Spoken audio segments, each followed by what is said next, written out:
Pessoal, bom dia. Cada um no seu espaço. Não tá aí junto, não? Não, depois eu pego. Tá uma bagunça aí, só que eu entendo. Pessoal. Tudo bem, professor? Tudo bom, amor? Tem uma conversa séria com você. Ah, você não fez nada. Não. Tô com você. Sério, não. Eu fiz algo de errado? Oi? Eu fiz algo de errado. Pessoal. Obrigada. Meninos, João, Luiz, Pedro, Mateus, Rubens. Vamos lá. Relembrando. Breno, sai de cima dela, por favor. Vamos, João. Vamos. 104. Aula passada nós lemos o início.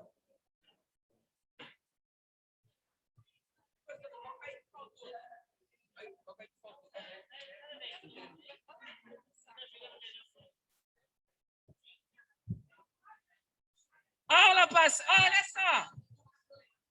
Gente, olha. Eu vou pedir para descer.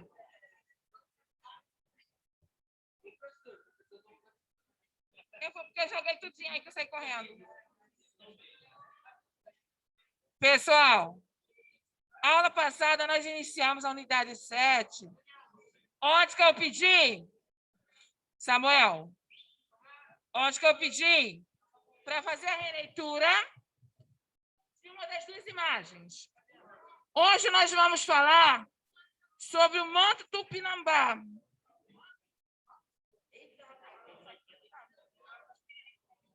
Você já ouviu falar no manto Tupinambá? Confeccionado por indígenas de Pernambuco.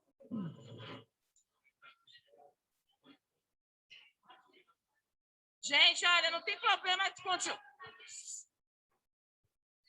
Se continuarem com a conversa.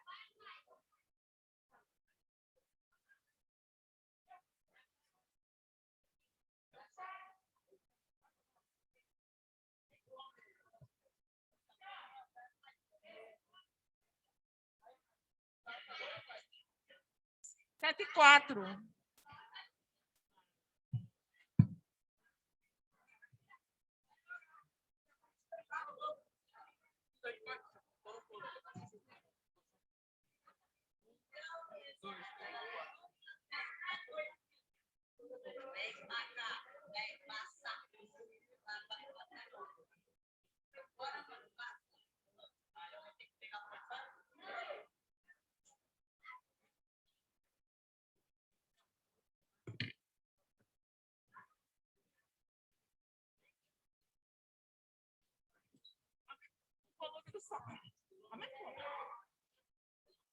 Então, o manto foi confeccionado por indígenas em Pernambuco no século XVII e hoje pertence ao Museu Nacional da Dinamarca. Observe a seguir. Esse valiosíssimo manto dos índios da tribo Tupinambá mede 1,2 m de comprimento e foi trançado com fibras naturais e penas de guará. Um pássaro vermelho que ainda habita as matas brasileiras. Destinava-se a vestir homens do mais alto grau da hierarquia social, como os pajés, por exemplo, em festas rituais indígenas. Foi levado para a Europa por Maurício de Nassau, durante a ocupação holandesa no Nordeste brasileiro, entre 1637 e 1644, e presenteado ao rei da Dinamarca. Hoje, ele se encontra no Museu da Dinamarca. Segundo historiadores, atualmente existem somente 6 exemplares de mantos brasileiros do século XVI e XVII.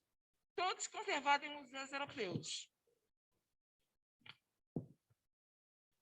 A palavra tupinambá vincula-se a quase a todos os... Se você fizer mais um barulho, eu vou mandar sair agora. Me aguarde. A palavra tupinambá vincula-se a quase todos os povos indígenas que viveram no litoral brasileiro no século XVI e XVII. Relaciona-se às importantes nações como as dos tamoios, tupinambás, caetés, potiguaras, entre outros. Vamos assinalar isso aí.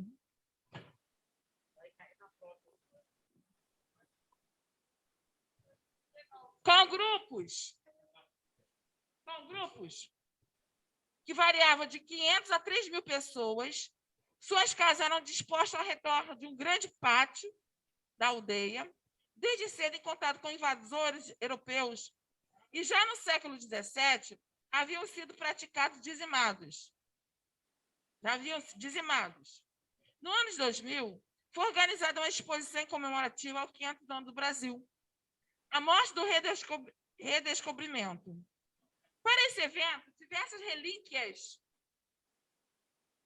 que datam do período colonial, guardadas desde então em museus europeus, foram cedidas para a apresentação do público brasileiro que apreciava pela primeira vez, entre elas, o manto tupinambá, exposto com ampla divulgação pela imprensa.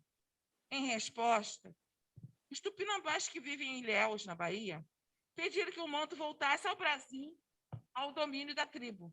Houve uma discussão sobre quem pertence o manto.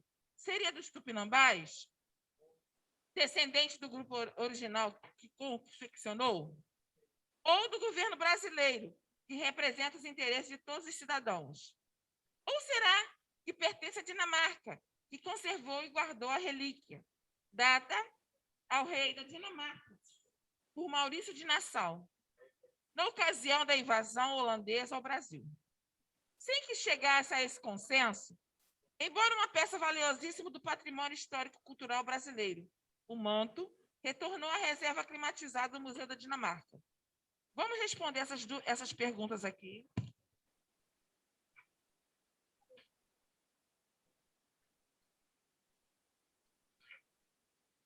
Temos 4 perguntas aqui para ser respondidas.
A primeira pergunta,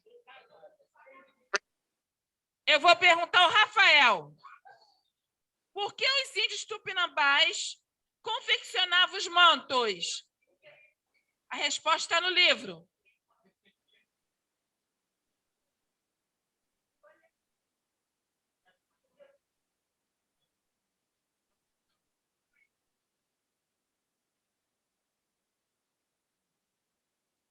Destinava a quê, gente? A vestir os homens. Por quê? Alguém pode falar?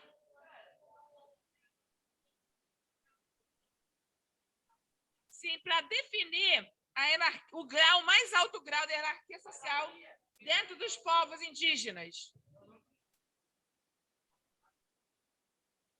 Então, para serem usados pelos homens do alto grau de hierarquia social. 2. Resposta pessoal. Por que, em sua opinião, o Manto Tupinambá é hoje considerado uma obra de arte? Por quê?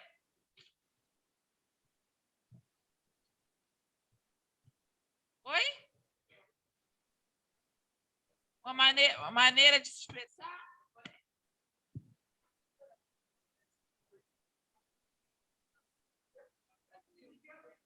Olha, o João Caetano falou aqui porque é uma peça rara, né?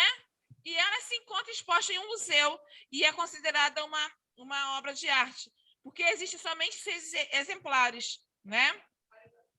É uma raridade.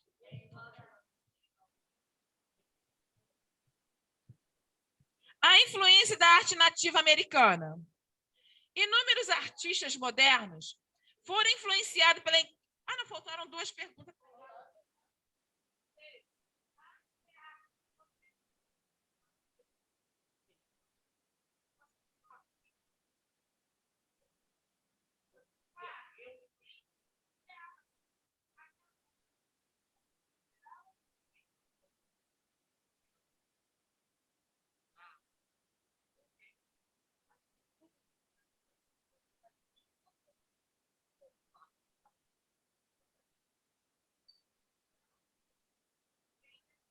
A arte é aquele que produz, o público em geral ou os críticos?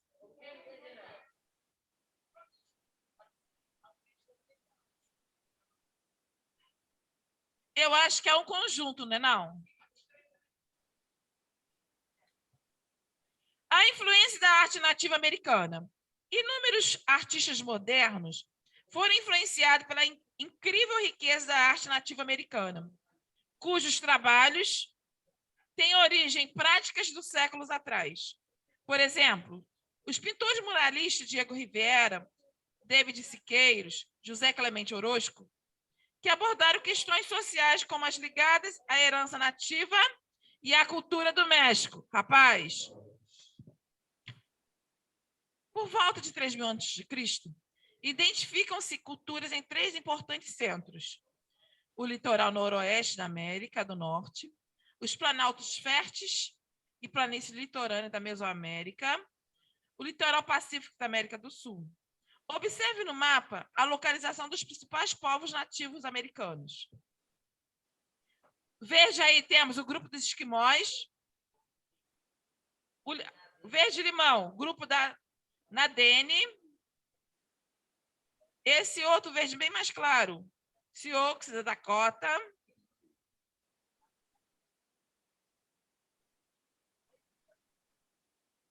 Temos o roxinho aí, grupo do Alcoquino, Uto Azteca, os Maias, o Aruaque, Chimbicha, Caribe, Tupi-Guarani, G, Quixua, populações, outras populações, né? Então, a gente vê aqui no Brasil, tem a maior concentração de Tupi-Guarani, G, né? E um pouco de Guarani. Por que a arte pré-colombiana? A cultura dos povos nativos da América Latina é chamada pré-colombiana, indicando que foi criada antes da viagem de Colombo à América. O termo indica que a chegada dos europeus mudou tudo e que as civilizações americanas foram interrompidas decisivamente. Contudo, é preciso ter claro que não devemos pensar essas culturas como anterior a algo. Afinal de contas, essas sociedades não pensavam em si mesmas como vindas antes de algo, mas sim depois de muitos de seus antecessores, cujas realizações eram conhecidas e admiradas.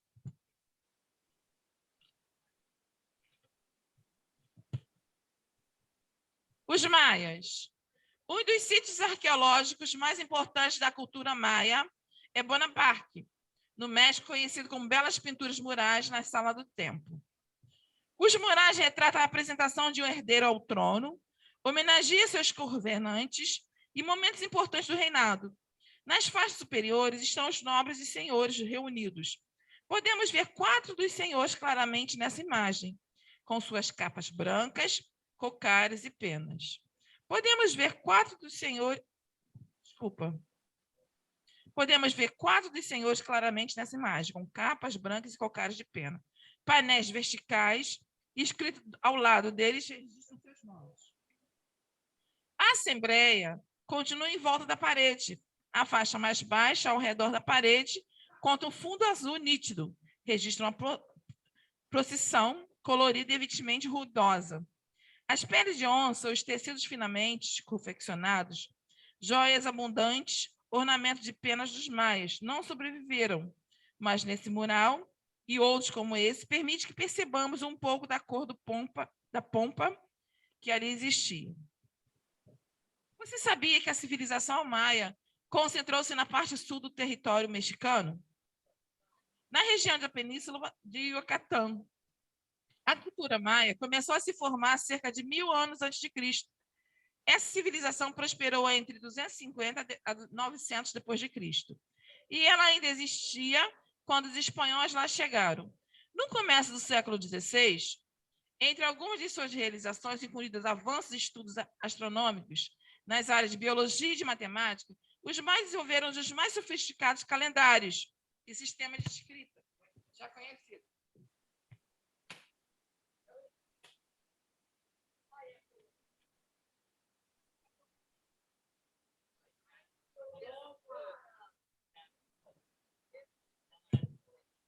Obrigado pela preocupação, João. Tá?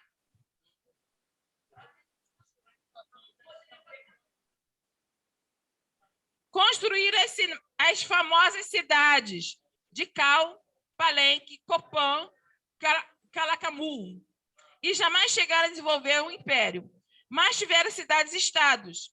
Seus monumentos, João, seus monumentos mais notáveis são enormes pirâmides de degraus que construíram em seus centros religiosos, junto aos palácios de seus governantes. Aí temos o sistema da escrita, o hieróglifos, tá? Os mais desenvolveram o mais complexo sistema dos símbolos gráficos, dentre os outros povos ameríndios, com mais de 700 símbolos para representar os pensamentos.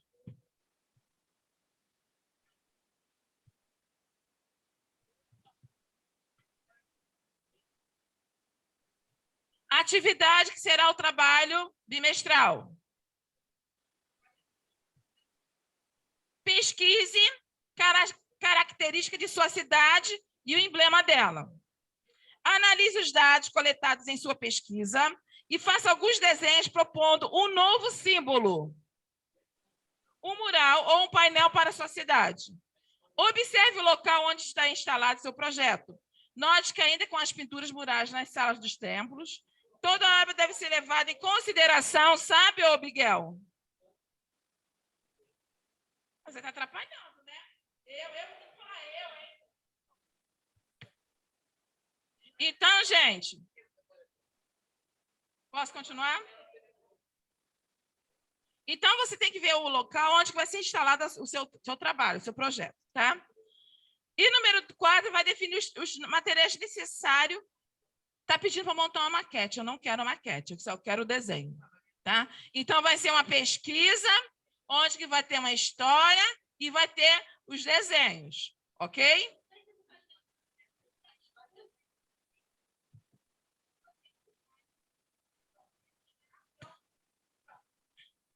Vamos lá ler de novo, Carol? Aqui, ó, tá falando que a gente vai pesquisar as características da nossa cidade e o emblema dela. Em Queimados tem um emblema. Então, você pode pegar o emblema da cidade e colocar ali.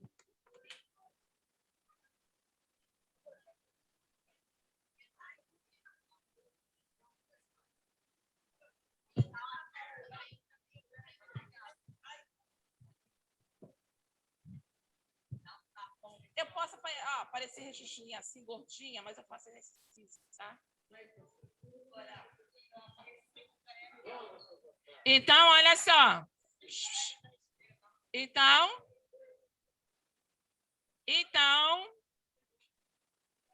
em cima desse Carol, Em cima desse emblema, você vai criar outro, tá? E depois, esse que você criou, você vai escolher um espaço onde vai ser colocado. Um espaço fictício, tá? Ah, não, vai ficar bem aqui na subida do viaduto. Não, vai ser lá na entrada de Queimados, tá? Você vai planejar, ok?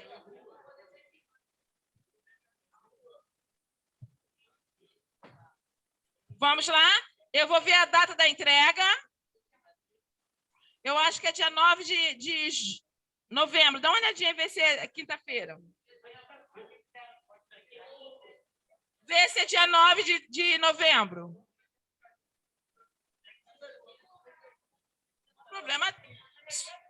É problema seu? É problema meu? Problema dele.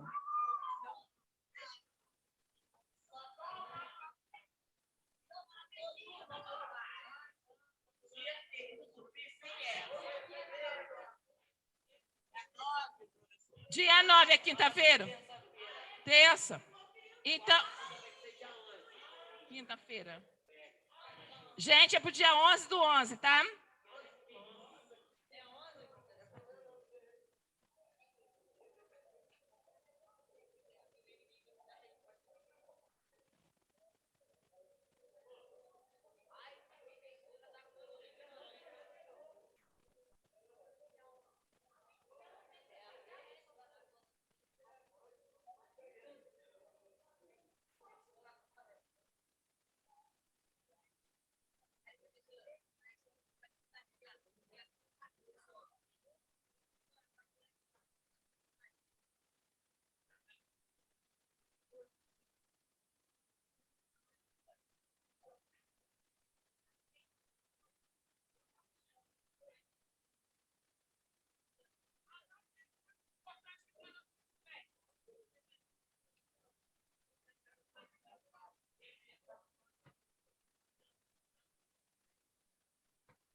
Vamos lá, gente. Continuando. Os astecas. Esta máscara parece ter sido usada em uma das numerosas cerimônias com música e dança asteca. Acredita-se que esta máscara represente o deus Texcatipoca, o espelho fumegante, Deus do vazio e da morte. O suporte da obra é um crânio verdadeiro, provavelmente uma oferenda a um sacrifício humano. Uma prática constante e muito antiga na Mesoamérica.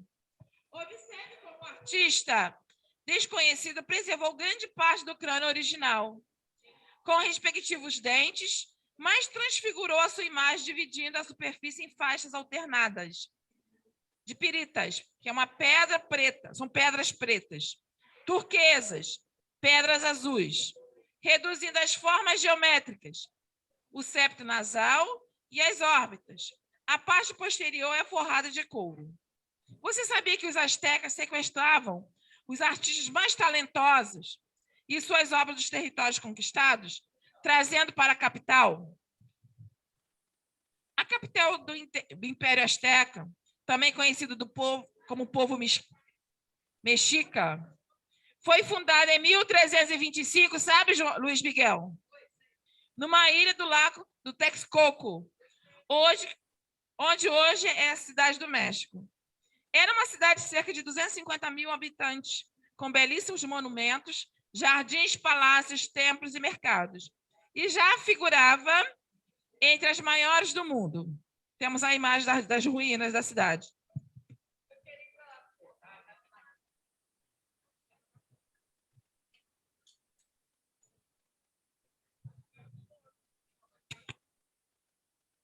Pessoal, a atividade da página 112. Eu quero que vocês façam um desenho de uma máscara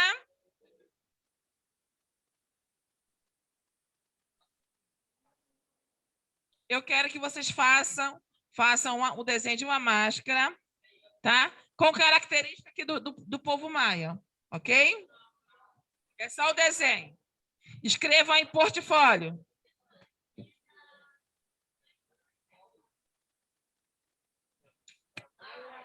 Astecas. Já os incas.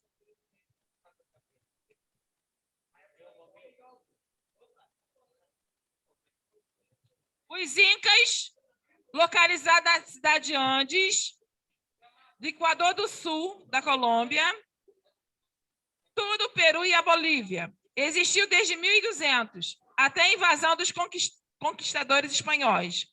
A execução do imperador em 1533. Era comum na cultura inca o uso de formas geométricas, abstratas e representação de animais esterilizados. Pode-se ver esses desenhos geométricos e esterilizados nas cerâmicas, nas esculturas, nas madeiras, nos objetos de metal e nos tecidos incas. A tecnologia têxtil dos incas era insuperável na época. Os tecidos eram uma forma de riqueza, eram aceitos até como forma de pagamento de impostos.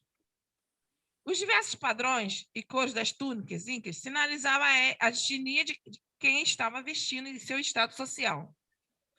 Esta é uma túnica real e foi tecida perto de 1500. Observe quantos tipos diferentes de padrões há nela. Cada padrão queria dizer alguma coisa. Por exemplo, os preto e branco representavam o uniforme militar inca, em miniatura. Ao usar essa túnica, o rei visualmente declarava seu domínio sobre toda a sociedade inca.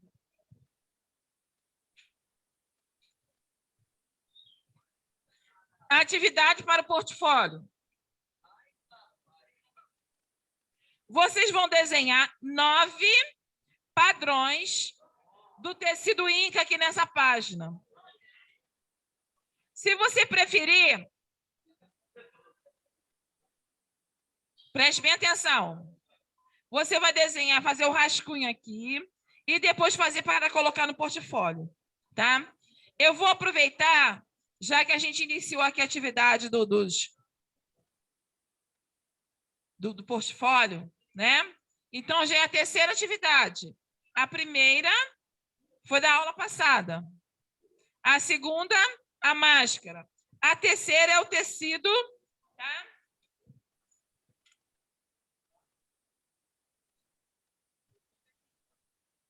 O tecido dos incas. Eu vou relacionar todas as outras para falar para vocês hoje, para que aos pouquinhos vocês vão confeccionando para entregar dia 18, tá bom?